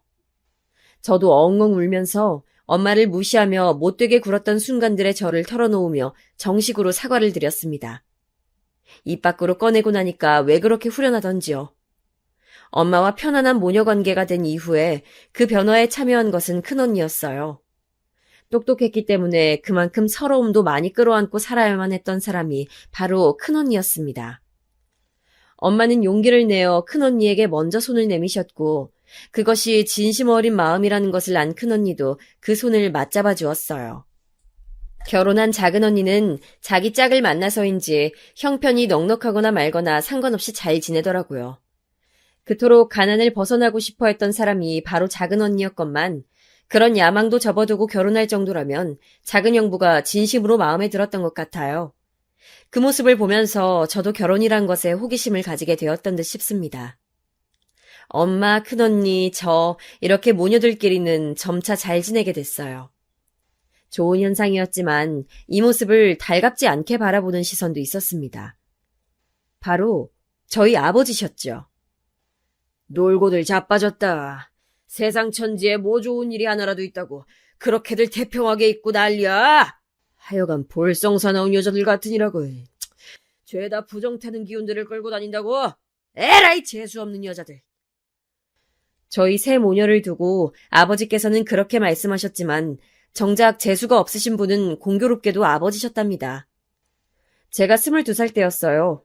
아버지께서는 술독에 빠져 사셨고 그 아무도 말릴 수 없는 존재였는데 어느 날 취기가 잔뜩 오른 상태에서 어떤 사람과 시비가 붙으셨던 것입니다. 그냥 지나가던 행인이었다는데 아버지께서 먼저 시비를 거신 건지 어쩐 건지는 솔직히 진위 여부를 몰라요. 아무튼 그 사람과 크게 시비가 붙어서 주먹 다짐이 오갔는데 평생에 가난하였고 궁핍함에 시달렸으며 나이가 들수록 고주망태가 되어가신 분이 체격이 좋으면 얼마나 좋았고 싸움을 잘하면 얼마나 잘했겠나요. 평소에는 항상 돈 없다는 말을 입에 달고 사시면서 병원 근처에는 얼씬도 안 하는 분이셨으나 크게 다치시는 바람에 별 수 없이 병원 신세를 지게 되셨습니다. 그때 놀라운 일이 벌어졌어요. 저희 아버지께서 아프다고 말씀하시는 걸 듣던 어느 간호사분께서 문득 뭔가 이상하다는 느낌을 받으셨다고 합니다. 그래서 혼자 생각만 하시다가 아버지의 퇴원을 하루 앞둔 날에 엄마랑 저한테 다가오셔서 말씀을 해주셨던 거예요. 웬만하면 정밀검사를 따로 받아보시는 게 어떻겠냐고 말이죠. 아버지께서 하도 돈이 없다고 먹고 죽을래도 돈은 없다고 하시면서 병원 놈들은 전부 돈독이 오른 도둑놈들이라고 하시면서 추가 검사를 안 받으신 상태였거든요. 그냥 눈에 보이는 상처들을 치료하고 소독하고 입원하면서 잠시 심신을 달랜 정도였죠. 그런데 그 병실 담당 간호사분께서 그렇게 말씀하시니까 엄마는 덜컥 겁이 나셨던 것입니다. 평생을 아버지로부터 시달려 오신 분이었으나 결코 모질어지실 수가 없었나 봐요. 빚을 내서라도 아버지의 정밀검사를 해드려야겠다고 엄마는 그렇게 말씀하셨고 저는 따를 수밖에 없었네요. 아버지를 설득해서 간신히 각종 검사를 받았는데 정말 놀랍게도 아버지의 건강 상태가 몹시 안 좋다는 사실이 밝혀졌습니다. 어느 정도였냐고 하면 진료실의 의사가 말하기를 큰 병원에 가보셔야겠다고 단적으로 권장을 할 정도였습니다. 심각하단 얘기였죠. 그 길로 검사 결과를 가지고 대학병원을 갔어요. 이렇게 큰 병원에서는 돈이 얼마나 들지 하는 걱정이 앞섰던 것은 사실이네요. 부끄럽지만 그랬습니다. 하지만 그런 감상은 아버지가 받으신 시한부 선고 앞에서 모두 사그러들었습니다. 내가 가망이 없는 상태라고? 그럴 리가 없어. 내가 이럴 줄 알았지. 이 돈독에 오른 놈들, 순 돌팔이 놈들. 그렇게 말하고 돈을 뜯어갈 셈이겠지. 내가 그 수를 못 읽었을 줄 알고 가망이 없다고 말해놓고서는 값비싼 치료 방식을 내밀 거란 거 내가 다 알고 있어. 아버지께서는 코웃음을 치셨지만 그런다고 해서 현실이 바뀌는 것은 아니었습니다. 의료진이 사뭇 진지한 얼굴로 사안을 직접 전달하러 아버지를 찾았을 때 그제서야 아버지께서는 상황을 인지하시고 표정을 바꾸셨지요. 저는 태어나서 그렇게 절망에 빠진 아버지의 표정을 그때 처음 보았습니다. 아버지께서는 아무렇게나 사신 분이셨으나 삶에 대한 애착만큼은 강한 분이셨어요. 그 사실을 당신의 마지막 시간을 보내고 계셨던 아버지를 지켜보면서 깨달을 수 있었죠. 더 살고 싶어 하셨습니다. 이렇듯 허망하게 생을 마감할 수는 없다며 몸부림을 치셨습니다. 그러나 그럴수록 얼마 남지 않은 여명이 아버지의 숨통을 조여왔어요. 이렇게 죽을 줄 알았다면, 이때까지만 살 줄 알았다면 내가 그렇게 살진 않았을 텐데. 왜 인생이란 것이 나처럼 어리석은 자에게 허락이 되어서 그토록 허망하게 쓰여졌는가. 아버지께서 공허한 눈빛으로 병실의 천장을 바라보며 그렇게 중얼거리셨을 때 저는 그 곁에 있었습니다. 그렇게나 올곧은 목소리를 내실 줄 아는 분이라는 걸 그때 처음 알았네요. 삶을 논하는 철학자처럼 보이기도 했습니다. 만일 아버지라는 사람이 다른 환경에서 살았다면 지금과 같은 말로를 맞이하는 일은 절대 없었을 거라는 출처 모를 확신마저 들었더랬지요. 처음으로 아버지가 안쓰러웠고 가여웠습니다. 아버지 때문에 벌벌 떨면서 두려움 속에 잠겨 지내야 했던 어린 시절의 기억들을 가지고 있는 저였으나 그랬던 괴로운 과거마저 아버지의 죽음 앞에서는 초연한 빛으로 퇴색이 되었습니다. 아버지는 저에게 당신의 과오에 대해 용서를 구하신 적이 없었고 그럴 뿐도 아니셨지만 저는 멋대로 아버지를 용서해버렸어요. 그런 덕분에 제법 홀가분한 심정으로 아버지를 떠나보낼 수 있었던 것 같아요. 아버지께서는 병원에서 초기 예상했던 것보다 더 일찍 돌아가셨습니다. 그 마지막은 갑작스럽기까지 해서 저희 가족들은 전부 다 얼이 빠져 있었어요. 장례식장에서도 아버지의 죽음이 실감나지 않아서 멍하게 있을 정도였죠. 그런데 또 엄청난 일이 벌어지려 하고 있었습니다. 아버지의 발인 날에 찾아온 지각생 조문객이었어요.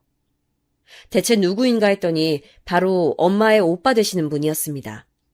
제 외삼촌이요. 저는 8살이었나? 그때 외삼촌을 마지막으로 보고 그 후로는 만난 적이 없었습니다. 애초에 외갓집이 왕래가 잦았거나 의지할 만한 곳이었다면 아버지께서 그토록 엄마를 못살게 굴진 않으셨을 거예요. 아버지께서는 치사하게 너는 제대로 된 가족도 없는 처지라며 엄마를 조롱하곤 하셨습니다. 외갓집은 거리가 아주 멀었던 데다가 외할아버지와 외할머니께서 일찍이 엄마와 절연하다시피 하셨었기 때문이에요. 엄마의 유일한 형제인 외삼촌과도 가깝지 않았습니다. 외할머니께서 돌아가셨을 때 장례식장에 엄마는 큰언니만 데리고 갔었기 때문에 저는 가지 못했습니다. 그 후로는 아예 외갓집 소식을 듣는 일이 없었네요. 그랬건만 갑자기 외삼촌이 불쑥 등장하시다니 무슨 영문인가 싶었습니다. 그런데 아버지를 납골당에 모셔놓고 나서 외삼촌이 저희 모녀에게 놀라운 이야기를 해주시는 거예요. 외할아버지께서 아주 옛날부터 갖고 계신 땅이 있는데 외할머니께서 돌아가시고 난 직후에 그 땅에 바로 옆 땅을 추가로 조금 더 구입해 놓으셨었다고 합니다. 이제 당신마저 떠나고 나면 찾아갈 부모가 없는 외삼촌과 엄마를 생각하면서 전 재산을 털어서 작게 땅을 더 구입해 놓으셨던 거래요. 그런데 외할아버지께서 단순히 그런 의도로 구입하셨던 땅이 수지를 맞은 것입니다. 단적으로 표현을 하자면 인생 역전 수준이라고나 할까요? 그 엄청난 얘기를 듣는데 도저히 믿어지지가 않아서 엄마랑 저희 자매는 서로의 얼굴만 쳐다봤어요. 외할아버지께서 당신의 하나뿐인 사위, 그 쓸모없었던 존재가 세상을 떠났다는 소식을 접하시고는 결단을 내리셨다고 합니다. 그 땅, 외삼촌과 엄마에게 균등하게 나눠주기로요. 그 가치가 더욱 오를 일만 남은 그 엄청난 땅을 말입니다. 여기까지만 해도 놀라웠는데 갑자기 외삼촌이 수심 깊은 얼굴로 엄마를 향해 이런 말씀을 하시는 거예요. 내가 여기까지 오는 내내 생각을 해봤는데 아무래도 나보다는 네가 더 많이 갖는 게 맞는 것 같다. 나보다 네가 더 고생하며 살아왔잖아. 우리 어머니 떠나실 때 네 생각으로 애달파 하셨다는 거 내가 알아. 그리고 아버지의 아픈 손가락이 바로 너잖아. 암만 해도 나는 너랑 똑같이 그걸 나눠 가질 수가 없다. 네가 더 많이 가져라. 이건 한 번도 오라비 노릇을 제대로 해본 적이 없던 이 오라비의 진지한 부탁이다. 어떻게 이런 일이 저희 가족에게 일어날 수 있는지 너무 엄청난 이야기를 연속으로 들어버리니까 실감이 안 나더라고요. 시간이 좀 지나서 상황이 정리가 되고 나니까 받아들여졌어요. 저희 집 팔자가 고쳐졌다는 사실이 말입니다. 그렇게 되고 나서 큰언니가 시집을 갔어요. 큰형부는 집안이 크게 유복하진 못해도 경제적인 어려움은 딱히 없이 살아온 곳이었습니다. 근데 결혼하면서 큰언니가 저희 집에 부동산이 있다는 사실을 큰형부한테 공개를 안 했어요. 저한테도 입단속 시켰죠. 왜 숨기냐고 하니까 굳이 지금은 말할 필요가 없어서 그렇다고 대답하더라고요. 굳이 알리지 않아도 될 시기라면 알리지 않는 편이 현명하다고 말을 하는 큰언니의 판단력이 왠지 멋져 보였습니다. 큰언니는 저희 가족 중에서 가장 머리가 똑똑한 사람이었기 때문에 그렇게 판단을 내린 데엔 반드시 그럴 만한 이유가 있을 거란 짐작이 들었어요. 큰언니가 결혼하고 나서도 저는 아직 짝이 없었습니다. 연애라면 딱 2번 해본 바가 있었으나 크게 감흥이 없어서 헤어졌어요. 그러다가 제가 어느 날 저의 진짜 인연인지 아닌지 궁금해지는 상대가 등장했습니다. 직장 근처의 식당가에서 처음 마주친 사람이었는데 한번 의식하고 나니까 자꾸만 눈에 들어오더라고요. 다음 날도 그 다음 날도 자꾸만 신경이 쓰였죠. 혹시 내가 도끼병이라도 걸렸나? 저 사람은 아무 생각 없이 밥만 먹을 뿐인데 나 혼자 계속 착각하는 게 아닐까? 며칠이 지나자 저는 이런 생각이 들어서 그만 우울해졌습니다. 하지만 그건 저의 착각이 아니었다는 것이 곧 밝혀졌습니다. 왜냐하면 어느 날 그 사람이 저한테 먼저 다가오더니 만나는 남자친구가 따로 있냐고 물어왔거든요. 그 순간 심장이 미친 듯이 뛰었고 저는 그래서 그 사람을 제 운명적인 상대로 받아들였습니다. 그렇지 않고서야 그 순간이 그렇게까지 극적일 수는 없는 노릇이었어요. 그 사람은 제가 솔로라는 것을 알고 나서부터 저에게 적극적으로 들이댔는데 저 또한 적극적으로 그 사람을 받아주었어요. 말이 좀 웃기죠? 서로가 잘 통해서 금세 연인 관계로 발전하게 되었다는 뜻입니다. 그 사람하고 있으면 편안하다거나 그런 포근한 기분은 느끼지 못하였으나 기분이 색달랐고 뭔가 재미를 느낄 수 있었어요. 그 사람은 꽤나 달변가였는데 제가 지니지 못한 면모들을 많이 가지고 있었거든요. 거침없는 성격 같은 게 멋져 보이기도 했습니다. 서로 진지한 이야기를 주고받을 정도로 가까워졌을 때 저는 저희 집 이야기를 꺼내들었어요. 가난하고 무식한 집안에서 태어나 죽도록 힘들었던 유년 시절이라든지 외롭고 힘들었던 그때의 기억들이라든지 주로 그런 것들을 나눴죠. 아버지께서 돌아가시고 나서 남겨진 엄마와 더욱 애틋한 모녀지간이 되었다는 것까지 이야기를 해주었습니다. 부동산으로 수지 맞은 이야기는 빼놨어요. 큰언니의 말 맞다나 굳이 안 꺼내도 될 시기라면 하지 않는 게 현명한 것 같아서 그랬습니다. 앞으로 내가 너의 마음에 남아있는 그 뚫려있는 공백들을 전부 채워줄게. 나한테 와라. 우리 이미 사귀고 있잖아, 오빠. 내가 이미 오빠의 여자라는 걸 몰라서 그런 소리 하는 거야? 그런 의도로 하는 소리가 아니야. 나한테 진짜로 와달라고 하는 거야. 나한테 시집 와. 내가 잘해줄게. 너 하나만큼은 내가 책임지고 먹여 살려준다. 지금 생각해보면 진짜 멋대가리 하나 없는 멘트였는데 그때는 홀라당하고 즉시 넘어가 버렸더랬죠. 그 분위기에 취해서 그랬던 것인지 어쨌는지는 모르겠으나 저는 결혼에 대한 생각을 품고 있었고 마침 그 사람이 그렇게 말을 해오니까 마음이 기울고 말았던 것 같아요.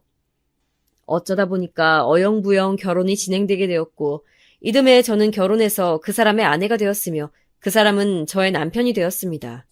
제가 결혼할 때 작은 언니는 멀리 집을 이사가느라 정신없이 바빴고 큰 언니는 임신 사실을 알게 된 직후였기 때문에 깊은 관심을 받진 못했어요. 결혼하고 나서도 엇비슷했던 것 같네요. 언니들이 다 자기 생활에 너무 바빴기 때문에 왕래를 자주 하기란 무리였고 다만 저는 엄마와 연락을 거의 매일 하면서 지냈습니다. 시댁이 신혼집에서 멀지 않았기 때문에 일주일에 한 번꼴로 찾아가 뵈었는데 겉으로는 아닌 척 굴었지만 속으로는 불편했어요. 왜냐하면 결혼 전에 그 시댁 식구들이 저를 얼마나 탐탁지 않아 있는지 제가 다 봤었기 때문이죠. 그게 자꾸만 속에 남아서 저를 괴롭혀댔습니다.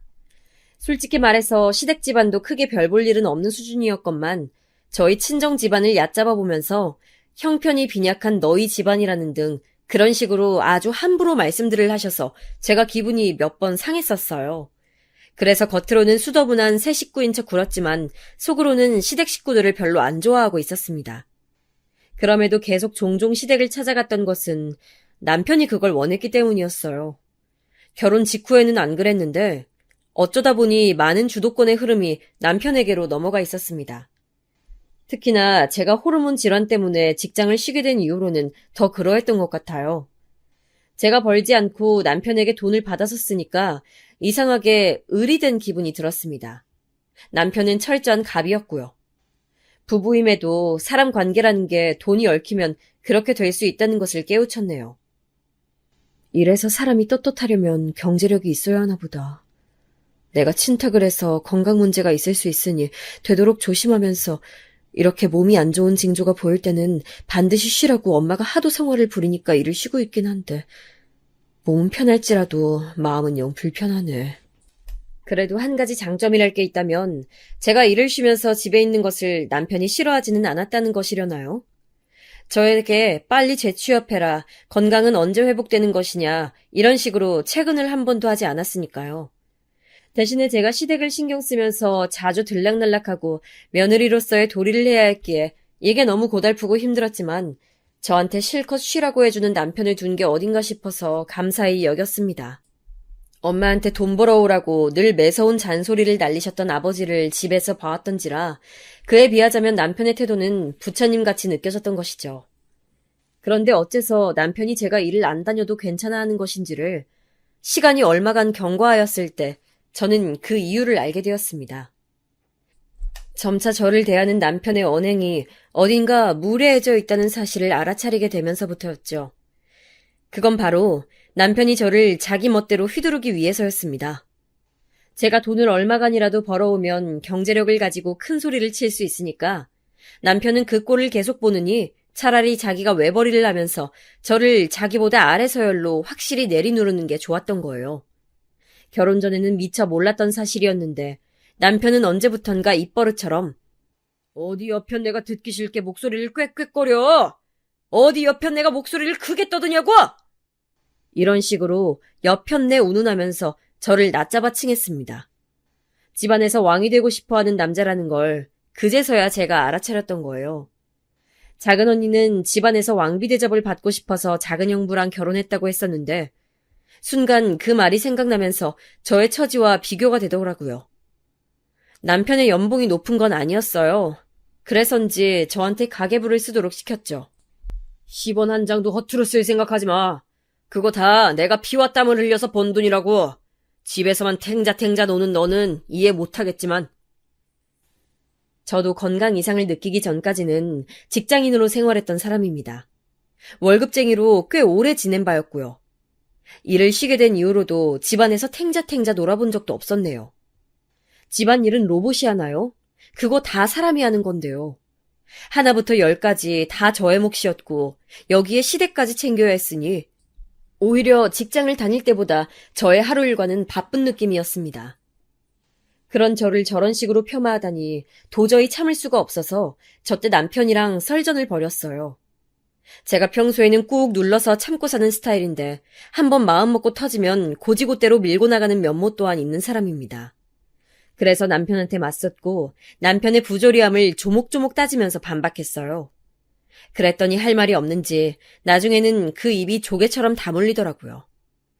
그런데 이걸 두고 남편이 분하게 여기고 있었던 것 같아요. 그 이후로는 저의 비위를 잘 맞추려고 하는 모습은 분명 보이고는 있는데 제 꼬투리를 잡고 싶어서 안달이 난 모습 역시도 저는 볼 수 있었거든요. 저는 남의 눈치를 살피면서 기분을 파악하고 노선을 정하는 일이라면 지독하게 가난하면서 화목하지도 않았던 집안에서 태어난 저에게 어렵지 않은 행위였습니다. 저한테 태어나지 않았어도 될 뻔했다며 대놓고 말했던 부모 아래서 자란 자식이 전데 이런 저한테 덤비기에는 남편의 기질은 한참 부족했죠. 다만 겉으로는 제가 수도분하기 짝이 없는 사람이니까 티가 안 났을 뿐이죠. 시댁 식구들의 은근한 시집살이, 왕노릇하면서 대접받고 싶어하는 남편의 욕구 또한 저 스스로 익숙해져 가려고까지 하면서 눈을 감아주었건만 남편은 기어이 그 선을 스스로 넘어버리고 말았습니다. 대망의 사건이 터진 것은 남편이 제가 쓴 가계부를 어느 날 유심히 들여다보면서부터였죠. 매달 10만 원에 마이너스 표시가 되어 있는 건 뭐야? 교회에다가 11조라도 하냐? 어디다가 10만 원씩이나 꼬박 쓰는 건데? 이거 대체 뭐야? 저는 별것 아니라고 둘러대면서 그냥 쓴 금액의 총액에서 일부를 10만 원이라 표시해뒀을 뿐이라고 했지만 남편의 눈총을 걷어낼 수는 없었습니다. 그냥 넘어가도 될 것을 자꾸만 저한테 캐묻길래 저도 조금은 울컥해서 진실을 토해냈지요. 그거 우리 엄마 용돈 드린 거야. 10만 원이라 약소한 금액이지만 그래도 용돈을 드린다는 것에 의의를 두고 싶어서 그랬어. 설마 하니 자기 장모한테 들어간 고작 10만 원의 용돈 가지고 뭐라고 할 사람은 아니라고 생각했어요. 그러나 그건 저의 엄청난 희망사항이었을 뿐이었죠. 남편이 갑자기 얼굴이 시뻘개지더니 저한테 막 화를 내기 시작하는 겁니다. 장모님한테 지금까지 매달 드리고 있었다는 거야? 나한테 상의도 없이? 내가 벌어온 돈을 네가 감히 멋대로 그런 용도로 써버려? 게다가 네가 뭔데 10만 원을 약소한 금액이니 뭐니 짓거려. 이 여편 내가 제정신이 아니네. 당장 용돈 드리는 거 그만둬! 다른 사람도 아니고 우리 엄마한테 그거 용돈 드린 것 가지고 지금 이런다는 게 나 이해가 안 돼. 나는 네가 이해가 안 간다. 네가. 너 네 집 식구들하고 왕래하는 것부터 끊어. 하등 도움이 안 되잖아. 받아 처먹기만 하는 네 집 식구들 그 거지 집단한테서 나는 질릴 대로 질렸어. 너 진짜 그러다가 나한테 이혼당하고 싶냐? 어? 이혼당하고 싶어서 환장했어? 남편이 흥분해서는 저한테 으름장을 놓았고 저는 그런 때일수록 오히려 침착해졌습니다. 제 가슴이 싸늘하게 식었다는 것을 스스로 느낄 수 있었어요. 그리고 저는 남편에게 방금 말실수한 것을 사과하라고 했습니다. 그랬더니 남편이 막 웃었어요. 사과 좋아하시네. 너야말로 당장 나한테 사과해. 내 돈 10만 원. 지금까지 멋대로 써서 미안하다고 사과하라고. 이 여편 내야 안 그러면 이혼일 줄 알아. 제가 이혼이라는 카드에 겁이라도 집어먹은 줄 아는 모양이었어요. 웃긴 일이었죠. 그래서 저는 남편에게 사과하는 대신에 이혼하자는 대답을 해줬습니다. 그런 저를 남편은 센 척한다며 비웃었지만 저는 진짜로 이혼 서류를 준비했어요. 제가 먼저 도장을 찍었죠. 일이 이렇게 될 줄 몰랐는지 남편은 머뭇거렸고요. 왜? 나랑 이혼하기 싫나 봐? 사실은 내가 너무 좋아서 죽겠고 놓치기 아까운 여잔가 봐? 제가 도발했더니 역시나 남편은 욱하는 성질머리대로 즉각 도장을 찍었습니다. 저는 이혼 절차를 밟고 나서야 굳이 공개하지 않았던 사실을 알려주었습니다. 친정집이 사실은 엄청난 부동산 부자라는 걸 말이에요. 제가 지도 앱을 켜서 대강 위치를 보여주며 말했습니다. 여기서부터 저기까지 다 우리 집 땅이야. 네가 도둑놈일까봐 미리 공개를 안 했었는데 지금 보니까 그러길 잘한 선택이었네. 처음에는 믿지 않았던 남편이었으나 제 말이 사실이라는 걸 알고 나자 바로 저에게 무릎을 꿇었습니다. 한 번만 봐달라면서 애처롭게 빌더군요. 그렇게 눈물 콧물을 다 흘릴 줄 아는 남자였다니 정말 놀라웠습니다. 하지만 제 결심을 번복할 작정이었다면 저는 이혼 서류를 작성하기 전에 친정 재산을 공개했을 거예요. 아예 빼도 박도 못하게 이혼하고 남편을 후회하게 만들고 싶었기 때문에 그리 진행했었던 거죠. 남편은 물론이고 시댁 식구들까지 가세해서 저의 바짓가랑이를 붙잡았지만 저는 뒤도 안 돌아봤습니다. 그렇게 이혼을 해서 완전히 남남이 됐죠. 순간적인 감정에 휩쓸려서 영 이상한 놈과 결혼까지 했던 저의 미숙함을 반성했어요. 실패가 있기에 빛나는 성공이 있을 거라고 믿으면서 금세 기운을 차렸지만 말이죠.